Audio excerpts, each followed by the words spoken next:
Filipina berjumpa Indonesia pada matchday kedua Grup F kualifikasi Piala Dunia 2026 di Stadion Rizal Memorial. Pada laga pertama, kedua tim sama-sama menelan kekalahan. Indonesia kalah 1-5 pada laga tandang lawan Irak, sedangkan Filipina tumbang di kandang sendiri ketika berjumpa Vietnam dengan skor 0-2. Kekalahan inilah yang menurut Michael Wiss membuat laga antara Filipina dan Indonesia sangat penting. Bahkan sang pelatih The Ascals ini menyebut bahwa duel dengan skuad Garuda sebagai laga hidup dan mati. Sebagaimana diketahui, Filipina punya ambisi untuk lolos dari putaran kedua kualifikasi Piala Dunia 2026. Tentu saja The Ascals dan skuad Garuda punya target yang sama, yakni ingin melaju ke putaran ketiga dengan syarat menjadi runner-up Grup F. Menurut Michael Wiss, setelah kalah pada laga pertama, laga kedua punya arti penting bagi Filipina dan Indonesia. Pelatih The Ascals ini sebelumnya sangat ketar-ketir jelang laga lawan Timnas Indonesia. Sebagai tambahan informasi, melihat dari laga yang pernah berlangsung antara Filipina kontra Indonesia, Timnas Filipina banyak mengalami kekalahan dalam menghadapi skuad Garuda. Hal inilah yang membuat Michael Wiss mempersiapkan timnya dengan matang. Sementara itu, staf kepelatihan skuad Garuda sempat mencemaskan kondisi fisik para pemainnya. Perjalanan tandang ke Irak telah menguras tenaga para pemain. Dan situasi tersebut juga dianggap makin rumit karena Indonesia punya perjalanan jauh ke markas Filipina. Pelatih Timnas Indonesia Sintayong mengungkap bahwa skuad asuhannya harus beradaptasi dengan kondisi di Manila. Sebelum laga, pelatih asal Korea Selatan tersebut juga mengungkap bahwa ia mengusahakan persiapan terbaik untuk menghadapi laga kontra The Ascals yang baru saja berlangsung.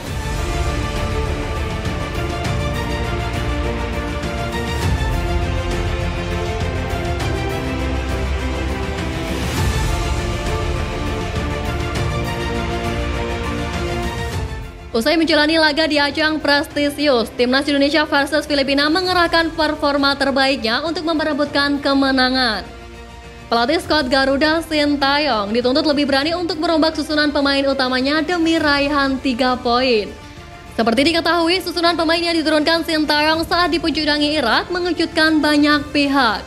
Kini tepat dalam laga melawan Filipina, Sintayong dituntut untuk melakukan perubahan secara radikal. Pemain yang underperform harus dicadangkan, sementara pemain potensial layak diberi menit bermain sejak awal laga. Sebagaimana diketahui, pada laga kontra Irak 16 November kemarin, nama pemain seperti Adam Alik dan Dendi Sulistiawan dipasang sebagai starter melawan Irak. Padahal performa dua pemain tersebut dianggap biasa-biasa saja di klubnya masing-masing. Lalu Sandy Walsh, Rafael Struijk, dan Sadil Ramdhani yang diprediksi main sejak menit pertama ternyata dicadangkan. Sementara itu, Ramadan Sananta juga tidak turun sama sekali saat Timnas Indonesia dibantai Irak.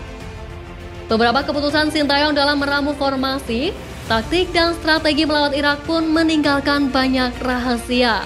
Jika melihat performa pemain saat melawan Irak, ada beberapa pemain yang seharusnya layak dicadangkan dalam laga kontra Filipina ini.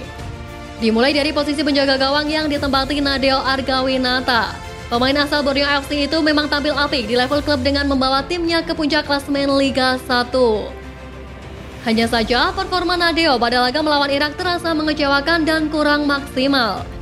Hal ini dikarenakan tidak ada penyelamatan berarti yang dilakukan Nadeo saat Irak menjebol gawangnya sebanyak 5 kali. Sementara itu, pemain kedua yang patut diganti yakni Asnawi Mangkualam yang beroperasi di sisi kanan pertahanan. Penampilan Asnawi melawan Irak terlihat tidak sesolid biasanya. Sisi kanan pertahanan Timnas Indonesia seperti kalang kabut ketika dibombardir pemain depan Irak. Bahkan kesalahan Asnawi saat berkomunikasi dengan Mark Locke berujung pada terciptanya gol tim lawan. Raihan 3 poin jelas dibutuhkan Timnas Indonesia untuk lolos ke ronde ketiga kualifikasi Piala Dunia 2026. Hanya saja memang bukan perkara mudah bagi Timnas Indonesia untuk mencuri 3 angka dari kandang Filipina.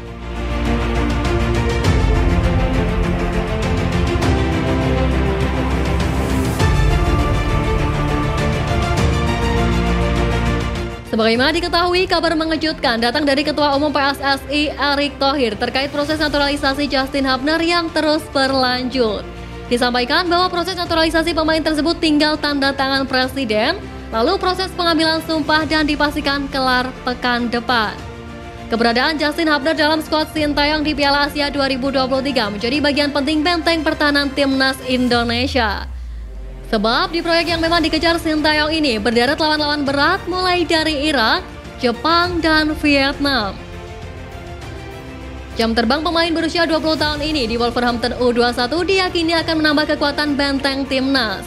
Walaupun di belakang sudah ada Elkan Bagot, Saint Patinama, Sandy Walsh maupun Rizky Ridho, tenaga Justin Hubner tetap dibutuhkan. Sementara itu, pemain keturunan lain yang juga tengah diproses naturalisasinya, yakni Ragnar Oratmangun dipastikan bakal segera gabung dengan skuad Garuda. Pemain klub Eredivisie Belanda Fortuna Sittard itu bahkan sudah mengunjungi Indonesia beberapa waktu lalu. Berposisi sebagai striker, Ragnar akan menambah persaingan di pos lini depan timnas Indonesia.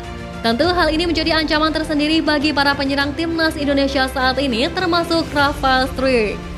Namun Rafael Struijk mengungkap bahwa ia tidak gentar bersaing dengan calon pemain naturalisasi anyar ini. Justru dia tak sabar ingin berjumpa dengan Ragnar untuk mengenal lebih dekat saingan sekaligus rekan barunya. Kehadiran kedua pemain naturalisasi ke skuad Garuda ini tentu diharapkan dapat menambah kekuatan timnas. Langkah PSSI untuk menghadapi ajang prestisius tersebut juga ditargetkan kelar pada 10 Desember mendatang. Sebagai tambahan informasi, PSSI saat ini juga tengah memproses naturalisasi dua pemain lain, yakni Jay Izzes dan Nathan Joaon. Sehingga ada 4 pemain keturunan yang bakal membantu memperkuat skuad Garuda di laga selanjutnya. Deadline pendaftaran kan 10 Desember 2023, jadi Jay Izzes, Justin Hubner, Ragnar Oratmangun, dan Nathan Joaon itu kalau bisa ya bisa diregister sesegera mungkin. Itu untuk bisa memperkuat kejuaraan Asia Senior maupun U23 di kejuaraan Asia di Qatar. Jelas Ketua Umum PSSI Erick Thohir.